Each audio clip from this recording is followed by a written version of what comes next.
Gusto mong magluto ng kutsinta at naghahanap ka ng pwede mong pagkakakitaan kahit nasa bahay ka lang? Welcome kayo sa aking YouTube channel, ang Madiskarting Waray. Ngayong araw ay isi-share ko sa inyo ang aking recipe ng pangnegosyo, ang ating kutsinta de leche. Kahit wala kang itlog ay pwede kang magluto ng leche plan sa ating kutsinta. Kaya naman mga kawaray, simulan na natin at panoorin nyo kung paano ko nga ba niluluto itong ating espesyal kutsinta. Pero bago yan, dito nga po ay kakailanganin po natin ng ating niyog.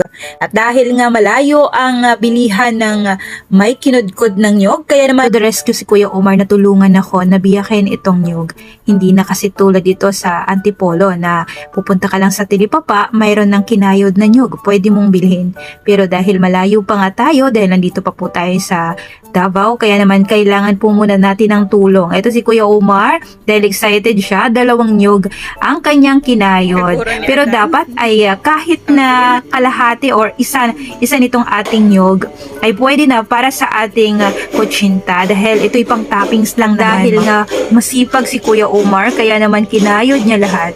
Dito nga pala ako sa Davao kung saan nagtatrabaho ang asawa ko, and then nandito ako ngayon sa kanilang kantin para tumulong o tulungan sila dahil nga si Ate Inday gusto siyang matutong magluto ng kutsinta, kaya naman tinuruan ko na rin siya kung paano magluto ng kutsinta dahil kapag umuwi na ako ng Antipolo ay kayang-kaya niya nang magluto ng kutsinta at pwede niya nang ibenta ito sa kanilang kantin. So ito na mga kawaray, ito na yung ating mga ingredients na kakailanganin para sa ating kutsinta. Para maging masarap ang ating kutsinta ay kakailanganin natin ng glutinous rice flour. Pero wag kayo mag-alala dahil konting glutinous rice flour lang ang kakailanganin natin dito. At syempre, maglalagay din tayo ng ating cornstarch. So, eto na nga po, simulan na natin ang pagluto ng ating kutsinta at lalagyan natin ito ng espesyal sa ibabaw para maiba sa kutsinta ng iba. Ayan. At dito nga mga kawaray ay uunahin na po muna. Ipagsasama na natin ang ating mga ingredients dahil marami akong tinuturuan. Ayan. Dahil gusto nilang matuto. Kaya naman tinitingnan nila ako kung paano nga magluto nitong ating kutsinta. Ang una nang ginawa natin dito ay pagsasamahin natin ang ating cornstarch at ang ating glutinous rice flour. Dito nga naglagay ako ng 2 cups ng ating glutinous rice flour. At eto nga si Ate Sasha na talagang mang interesadong matutong magluto ng kutsinta. Kaya naman talagang titig na titig. Nanunood talaga siya kung paano magluto ng kutsinta. Naglagay na din pala ako ng cornstarch. 2 cups din po ito and then ang ating konting asin para mag-balance ang lasa. Then maglalagay din po tayo dito ng konting asukal. Sa kalahating cup lang po ang inilagay ko dahil maglalagay nga po tayo ng ating condensed milk sa ibabaw ng ating kutsinta kaya hindi na po natin ito lalagyan ng maraming asukal. At dito nga mga kawaray ay naglagay na nga po ako ng annatto powder. Kung sakaling wala kayong mahanap na annatto powder ay pwede naman po kayong magtunaw ng annatto seeds. At kung sakaling wala kayong annatto seeds or annatto powder ay pwede po kayong maglagay ng food coloring which is yung ating orange. At hindi maglalasa ang kutsinta ito kung hindi tayo maglalagay ng lay water. Sa mga magtatanong, pwede po kayong bumili ng tingi nito sa palengke. May 5 piso, pwede na kayong makabili ng tingi-tingi. At dito nga mga kawaray ay naglagay na nga po ako ng 4 cups o 5 cups ng ating water para sa ating kutsinta. At haluin po natin ito, mabilis lang po ito mahalo at pagka mahalo na at dahil nga napansin ko wala pa rin kulay dahil nga wala po akong food color na orange, nagdagdag pa po ako ng annatto powder. At isusunod naman po nating ilagay dito ang ating lay water. At dito nga naglagay po ako ng 1 kutsarita ng ating lay water. Hindi po pwedeng sumobra dahil papait po ang ating kutsinta kung marami tayong lay water na ilagay. At pagkatapos ay sasalain po natin dahil hindi natin may iwasan na may mga buo-buo pa yan at madumi. At dahil nga wala na, okay na, pwede na po natin ito isalang o lutuin na natin ito. Huwag kayong mag-aalala dahil talaga namang napakabilis lutuin ang ating kutsinta. At para hindi dumikit ang ating kutsinta sa ating molder, magpunas kayo ng margarine sa inyong molder para mabilis pong tanggalin ang inyong kutsinta at hindi hassle kapag tatanggalin nyo na po ito.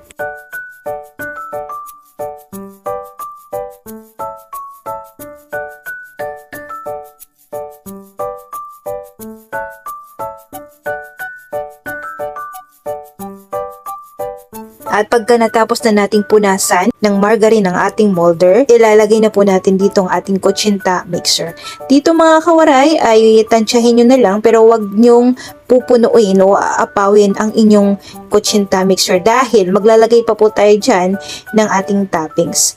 At dahil nga natapos na natin lagay lahat ng ating kutsinta mixture sa ating mga molder ay isasalang na po natin ito. Dapat ang inyong tubig ay kumukulo na bago nyo isalang ang inyong kutsinta mixture. Kapag sinasalang nyo ang inyong kutsinta o kahit na anong lutuin nyo tulad ng puto ay kailangan ng tubig nyo ay kumukulo na para hindi po ma-reject or mag-aksaya lang kayo ng ingredients kapag magluto kayo ng mga kakanin. At dahil nga okay na ito, tatakpan muna natin ito. After 15 minutes ay luto na po Habang yan. nakasalang na nga po ang ating kutsinta, ngayon na may gagawa na tayo ng ating pang-toppings. Sa ating toppings ay kakailanganin natin ng ating condensed milk. Sa ating condensed milk ay gumamit lang ako ng mas mura, cowbell. Tukan lang po ito at 300 ml. Mga kawaray, hindi ko na po naipakita sa inyo kung paano ko hinalo ang ating glutinous rice flour dito sa ating pang-toppings. Dahil nga po, gahold na ako sa oras kaya naman hindi ko na na-videohan. Pero ang sukat nito ay 2 cups ng ating glutinous rice flour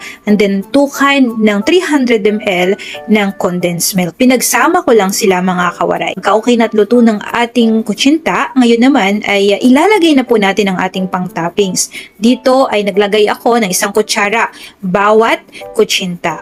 At ito ay atin na munang paiistiman ng 15 minutes ulit. Bali 30 minutes ang katumbas ng pagluto nitong ating kutsinta de leche. 30 to 35 minutes po ang pagluto ng ating kutsinta de leche. Kapag maluto na ang ating kutsinta, ay palamigin muna natin ito bago natin tanggalin sa ating molder dahil talaga namang iinitan tayo. At habang pinalalamig nga po natin ang ating kutsinta de leche, ay lutuin po muna natin ang ating nyog.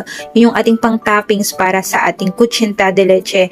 Alam nyo ba kung bakit ko ito niluluto? Para tumagal po ang ating kutsinta at umabot po ito ng kinabukasan o mas higit pa 2 araw o 3 araw bago po ito masira. Kaya dapat mga kawaray, ang inyong nyog ay lutuin nyo para masigurado kayo kapag nagpapa-order kayo, hindi kayo mag-worry, mag-aalala na mapapanis ang inyong kutsinta dahil niluto nyo nga po ang inyong nyog. At ito na mga kawaray, dahil nga malamig na itong ating kutsinta de leche, ay ilalagay na po natin ito sa ating tab. Dito ay pwede kayong magbenta ng tingi-tingi. Sa isang tab na ito ay pwede nyo pong ibenta ng 80 to 100, depende po kung ilang piraso ang laman ng inyong tab. Dito naman sa aking tab na ito ay inilagyan ko po siya ng 10 piraso at pwede ko po siyang maibenta ng 100 dahil ang isang piraso nito mga kawaray ay pwede nyo pong ibenta ng 10 ang isa. So ayan mga kawaray, ito na nga po, naglagay na din po tayo dito ng lagayan. Tingi-tingi po ito kapag nagbebenta sila dito sa kantin, isa-isa ang benta nila. At meron din naman pong tab dahil order po ito. Sa isang tab na ito ay pwede kong ibenta ng 100 pesos. Nako, napakalaki na po ang ating tutubuin dito dahil sa ating kutsinta ay wala tayong gaanong ingredients na inilagay. Tubig lang at dito lang sa ating toppings tayo nagkaroon ng medyo malaki-laking ingredients ang inilagay natin. Pero for the rest, wala na po tayong nilagay na maraming ingredients na mahal. So ganyan lang mga kawaray. Itong ating recipe lang na ito ang inyong gayahin. Tiyak ko na magugustuhan po ito ng mga customer nyo at lalo na po na marami pong mag-o-order sa inyo. Lalong-lalo na po ito sa mga okasyon. At kakaiba po itong ating kutsinta de leche na hindi na kayo mahihirapan pa at mag-iisip pa kung ano nga ba ang pwede nyong pagkakitaan kahit nasa bahay lang kayo ay kikita kayo mga kawaray.